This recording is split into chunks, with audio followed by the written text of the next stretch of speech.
nabonye ishimi yanjye nabonye ishimi yanjye Mike imubwira ngo wibeshye mbona ishimi yanjye ka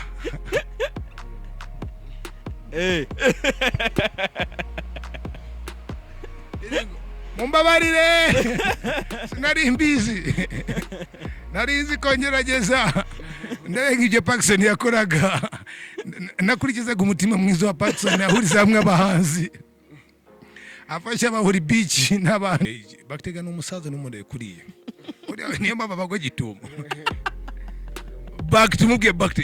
mwanaume nionyeshe ndanga mtu yako nakasho awezi ako umwerekana umufatira kubwanwa niyo mpamvu ntabwo bujye bukure bukuze buzamo imvi ahubwo niwe wambwiye na dira mbwiye yo bro uzukari inama y'abahanzi bagicyanze association arimo na MC Monday mu kugenda nge na mfite CD yanjye mfite audio yanjye JP yankoreye mu bantu bakeye na muntu mwara afite indirimbo nge mfite CD yanjye na cassette y'indirimbo irangiye mukura arinda ari kumwe n'ibyana bigwede ku ruhande we ati moniga kringa i Dubai ameze neza ya kucyanwa arambwa yewe eba kugira ngo uzamurika ngo bita application ntago ibyo WhatsApp byanyu afite application kwa amwitwa Abu Dhabi ni Andy Davis D yavugaga ari Dubai ninde none usasa umbwiye Davis D namuzi akora iki seriously Davis D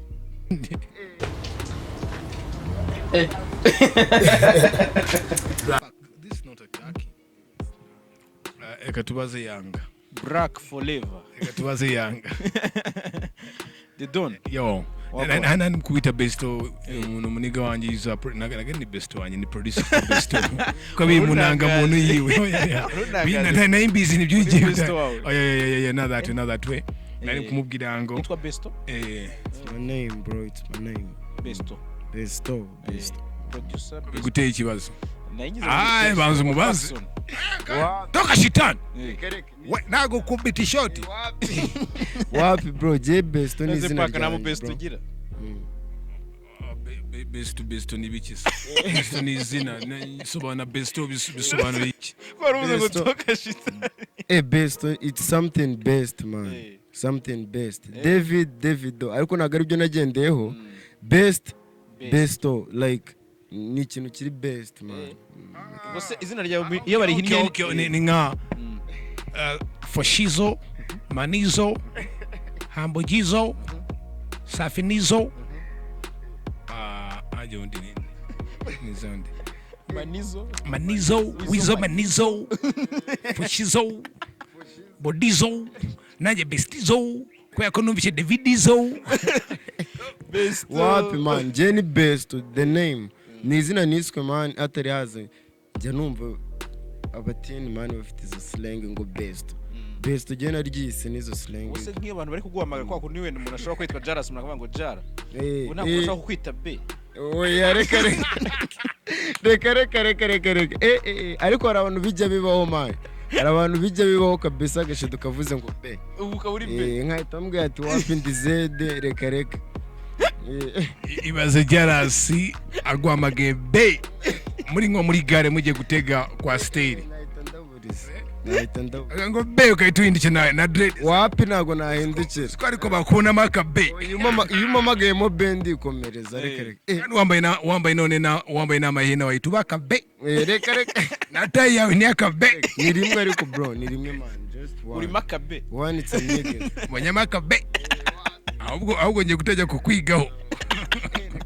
utaba warazanye bya bintu wapi bro B nabyo nago nzi icyo B ubundi bisobanura B kubyihakaye cyane mubizi baby so na bed anyway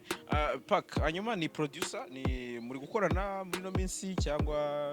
ni umuntu wa approachinze wenda ugiye kwigaho man producer ubonana rero witwa Besto ngiye kuvuga ibyiza n'ibibi ngiye umweru n'umweru mukano mukara he's a good producer productionally and as yumshe materials ziwe burya producing yumshe beat ziwe Anybody drill aiko fresh, anybody trap aiko fresh, anybody hip hop aiko fresh, anybody R&B aiko fresh, anybody R&B na ivuze, anybody dancehall, reggae, raga styles also aiko fresh, mixing, mastering just aiko fresh. Now here comes the problem. Juyu mugabo bonano ngo nibari ngo ni be, nibari bebende, nibari uri bebeto, uri bebenyo, uri bebenyo, cyangwa uri bebijo. Plug beat.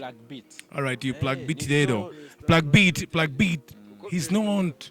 serious at all. Gute. Materials akoze zinajya mu studio. Ngigize kumamaga one time back mu misishize. Nage mu mwaka kinga imyaka nkine. I'm you know what? Man,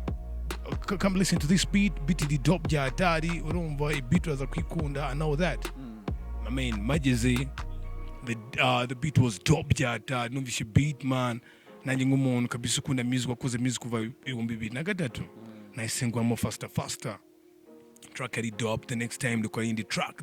man navuga ku kazi nduhukira ku studio yiwe mva kazi nduhukira ku studio yiwe dupa you know what it ikora ipit maze ko ndimo zya ku 8 the following day ngaruke mwamaga niga mu ngoma zose twakoze ndacyanguremo imwe tanye kwika promotion yo kuntwa shooting a video ngo studio bayibye. Can you just imagine? Ngo studio twakoze iki? Studio bayibye ngo bacyukuye ngo bafata boro. Kabisa umve ngo ariko izo project ariko birashoboka ibyo ariko zigomba gusubirwa. Turacyakomeza. Yari EP almost 18 songs. Tuzishyira ku ruhande abona in the studio. Ndumanuka kavuga kandi naribi ngenzi ebyakora sinago ngiye kujya kureba ibyuma ndebe ngo ufite max zingaye ndebe ngo ufite Mexivan igeri Nyamirambo cyangwa ndebe ngo sound card ngo the latest sound card igura amadolari $1,000 no sibyo nagiye kumva ibindi akora mageze the same story. Dukoze izindi ndirimbo nawe twakoze nyinshi, twakoze indimi ebyiri zonyine, twakoze ebyiri indi ya gatatu ambwe dushyemo n'abandi bakoboyi, dushyemo n'abandi bakoye Prime n'abandi bagiye batandukanye. Prime ago yirwa yinyishyuza na White Monkey n'abandi batandukanye. Agiye kumva nuva ramwe ngo boss ngo urabiswe yiga Butare ngo mashini yayigurishije. Bro, accident man. Buri gihe paka dukoranye. No. Hold on kandanyize. Hold on. No. Yanyuma nanyuma sasa. Yari last year 2020. Twakoze almost like 5 songs. Yeah. 5 songs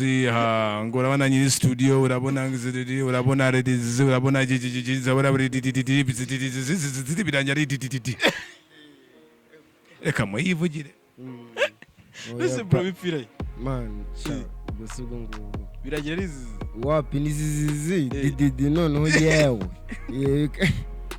ariko paka tubiba accidentally ariko n'ubundi still tukongera tukazikora ntago babura ko ntago hajyabura nyine nkazingaye zivamo. Nase kubona icyo kintu kikubaho rimwe kikonyeka kwaho kabiri nta nubwo ufite indi solution. Nibyo mvuga ati rero ufite ukuntu bika ama projet yawe urumva ngo boss yagiye machine yawe. Ikibazo cyari gihari cyararangiye. Ubu ngubu mfite machine yanjye tu saving up project nkanayirangiriza mu rugo nitonze ntabwo nyirangiriza store. Ntabwo nambwiye ubu ngubu ni big thing. Okay. Abantu bakurikiye JALAS official mukande subscribe nakanyundo ngo sabyivugiye mushye comment zanyu sabyivugiye nitugaruka hano tuzagenda kuri comment zanyu tubaye period ingana gute yewe no kuvuga ngo ebana igihe kinini cyane tubaye period ingana gute kugira ngo babone material zawe ukwezi ndavuga abantu bakurikiye JALAS official igihe uno mwaka ndabiyereka. You don't give my point. My point is numenga abantu basobanurira. Nakubwira akakanya. Uretse gato buretse kumvangira nawe. Utangiye kumvangira. Abantu basobanura ko n'abantu basobanura batandukanye. Ushaka kugenda kuri migration. No. Ushaka kujya kukimumva gusobanura ukumva yuko ngo byose ngo nabasobanura filime. Oya ndakubaza. Uretse uri mukumvangira nawe. Dad data turi kumwe nawe uriya tumukuye no mu interview aka kanuza aka YouTube channel kiwe tukahijakinze twagafashe ariko warabibonye ko twakubise kudeta wabonye ko cana ari boro bazi kubita kudeta warabibonye kudeta na Dorcas kudeta nabonye ishimi yanjye nabonye ishimi yanjye Mike imubwira ngo wibeshe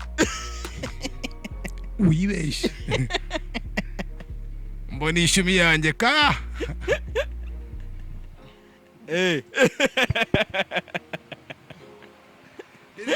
mumbabarire sinari mbizi narinzi ko ngerageza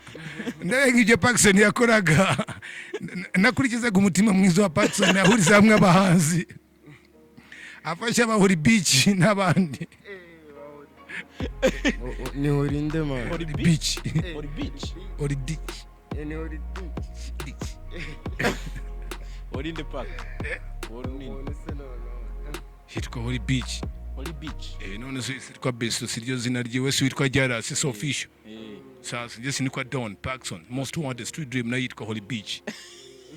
none se ngubwire ko yitwa Holy Beaches cyangwa cyakuturi hinamo Park abantu benshi mbona interview kuna gukora bakubaza cyane kuri kariyeri ya music cyane ariko ngewe nzi ko ari kariyeri ebyiri wakoze ziri parallel kandi zose ziba successful ndagira ngo tujye gato kuri kariyeri ya y'itangazamakuru radio presenter wakoze ibintu byinshi cyane byatanze umusaruro munini muri industry ntabwo ndi kureba wenda niba byarakugarukiye cyangwa se hari ikindi kintu cyakugezeho ariko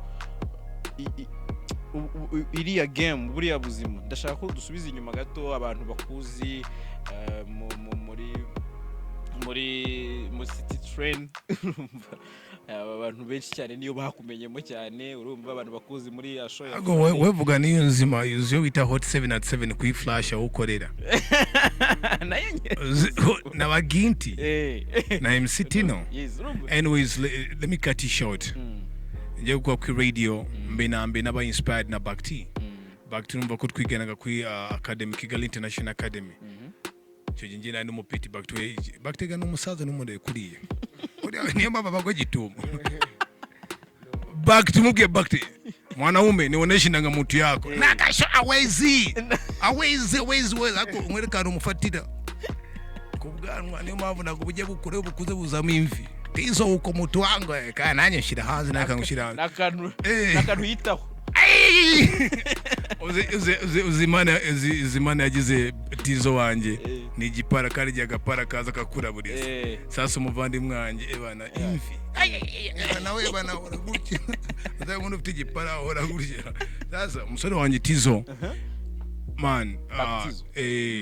tugiye yari muri vacation 6 mwerekiza kuri flash yari muri group yitwa SKC sema ukweri Kuri moba DMAs Mistina Inspector Lewis Rams n'abandi becyano nago bazi wowe ukije wadukira umwana muto cyane nanye ndagasaza nubwo museka ariko nzagwa list y'abakamuke uzaza umuzungu interview mbaze ngo umbwira umukuru ninde nzaba kuvira hejuru mubwire ariko byo biracanganye mubwire okay anyways nabe inspired na Tizo then ikindi kintu cya kabiri byatumye njya ku radio cyane nigize kujya indirimbo yanjye on one radio station shaka kuvugana mu Rwanda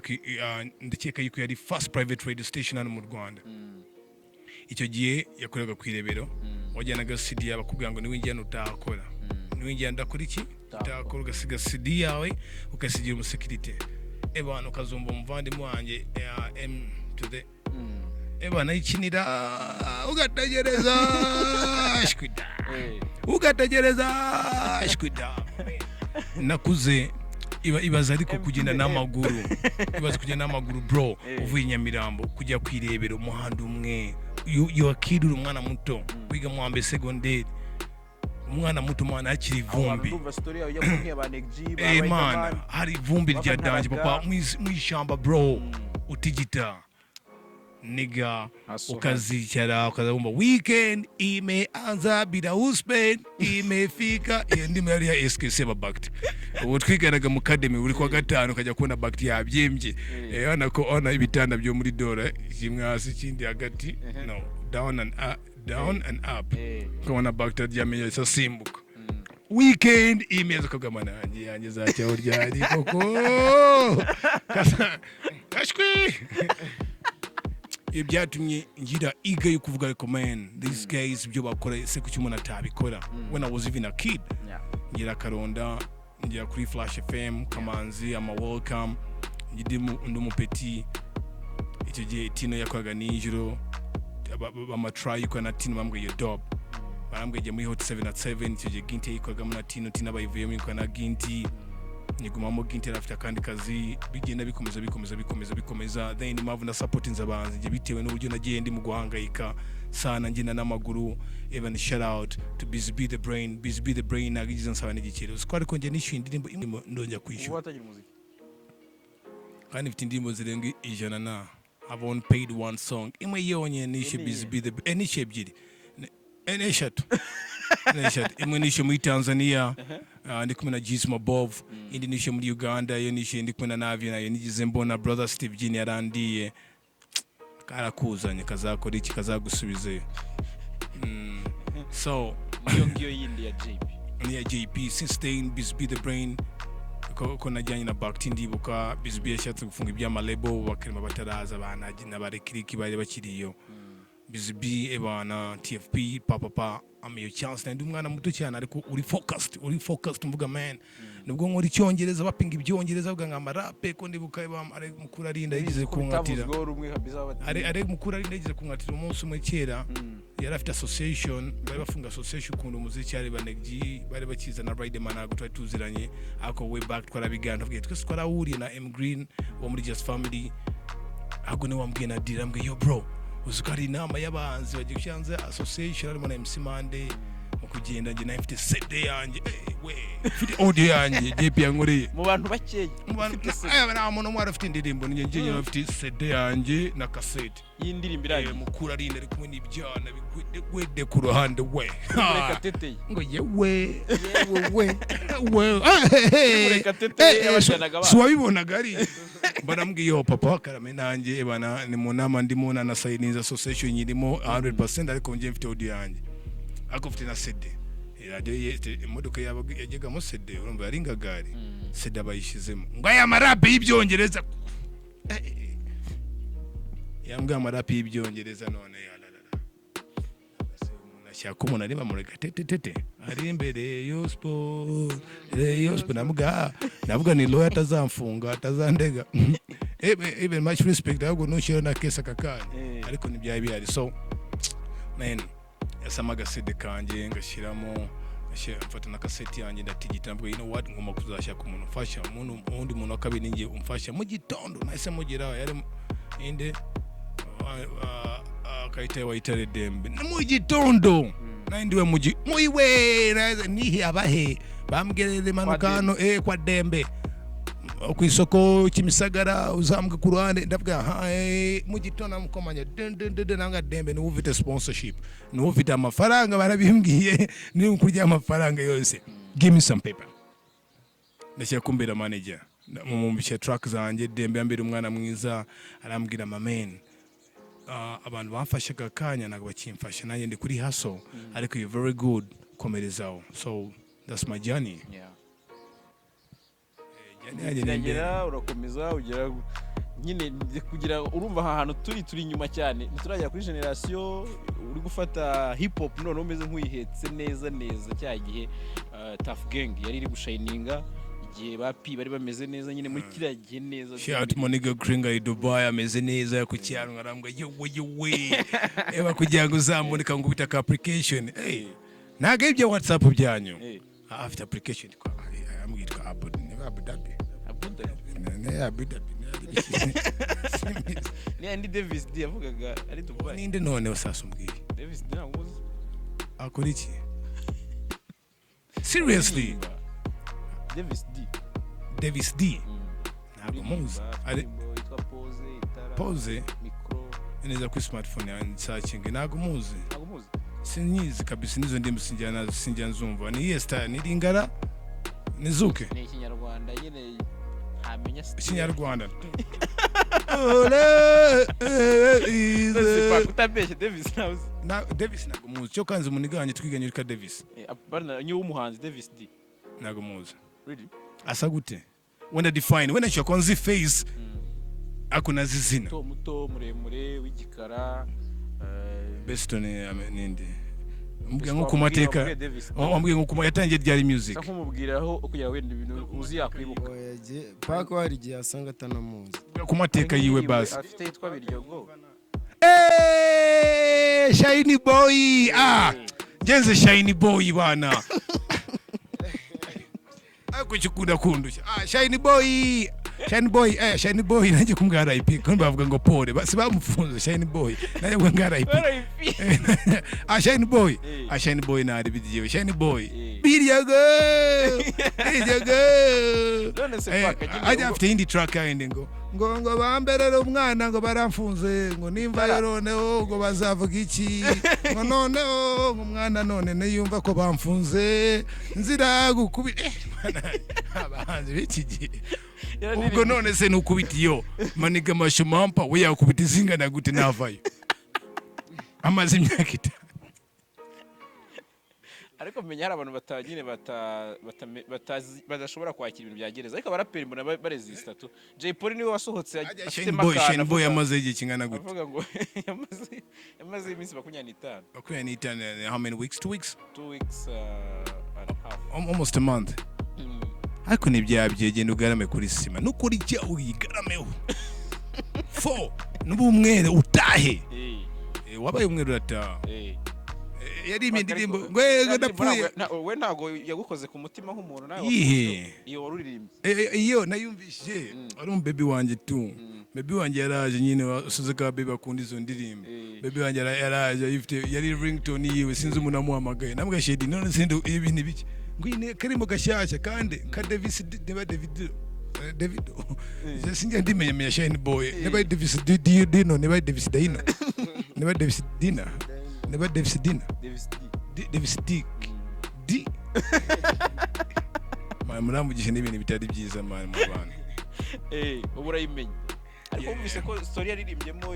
facing abantu benshi bari niyangane tu ntakunda ndetse twavugije anyway twari tugeze muri 2008 gatoya kugira ngo dusamarizinge nyine ku rugendo rwawe got inspired I got inspired the click rero kuntwawe it was very fun imve kwilisido Kigali amuniga wanje twiganaga witwaga Ronnie yakinaga cricket bakinaga cricket kuri the Shuchiro Centre turatega umba twari nyende nyine utega ubutaxi agataxi kakuvana kwiriseka kugeza hariya tuzamuka imvuye yari mu kugwa pofu ku ruhande umuntu wategaga yabaga yihagazeho sana abantu benshi yari reggae barugakira ndimo ya Bob Marley babara soja radio rasta abantu manuka uzamu so liki na inugamya hano kuri supermarket uzamukuye Cyuciro murano producer AG producer twa AG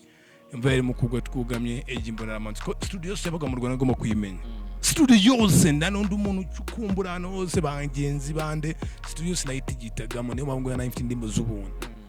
studio yose nayitigitaga eba nandi umuntu none ujya hambo ngaza gufukamera ngwida papa Pastor B Nicola JP BCB Liki so Liki AG arambwe yo hana ari mu studio kama check on the studio kujya mu studio ya studio funny byatari mbona kagabo kari hariya nambaza witwane ngo click numba birasekeye bibuka ya design made click na musereje kujya bizaje mu twembi fat na kandi nawe wayikoze ngo click hori na nkunduseka nga besto cyo kumva yamaze stream guseka umva ngo click ariko ya planes namga yo playing some of your materials na 15 ndimbi twano mata nakoranye na this guy wo mu Uganda wakora ndimbi Bruce Melody Jamal yitwa difite ndimbi twano mata abantu bumfishe Jamal cyo na Bruce Melody Jamal kat twakoranye tikera iyo ndimbi abantu no matter what comes tomorrow be all your dreams jamani wabirimbye simba mbyibuka then ambwe yo park njeje numva ingoma zawe njya nguca na show yawe kuri Flash FM ni dope byata nanjye ni producer nanjye nimsha materials anyubishe hip hop numva namwe man uri good producer man you can fresh sana kabisa ufite za beats za West Coast arenze anyine noneho tapke anyine indirimbo ya Green namwe man apiti barapanga DMS ni yanjye byo ndapa byo turaba mu cyongereza babiraba mu kinyarwanda namwe man dope anyubishe indirimbo ya Dog namwe this guy is a dope namwe you know what reka duhindure generation noneho reka duhindure generation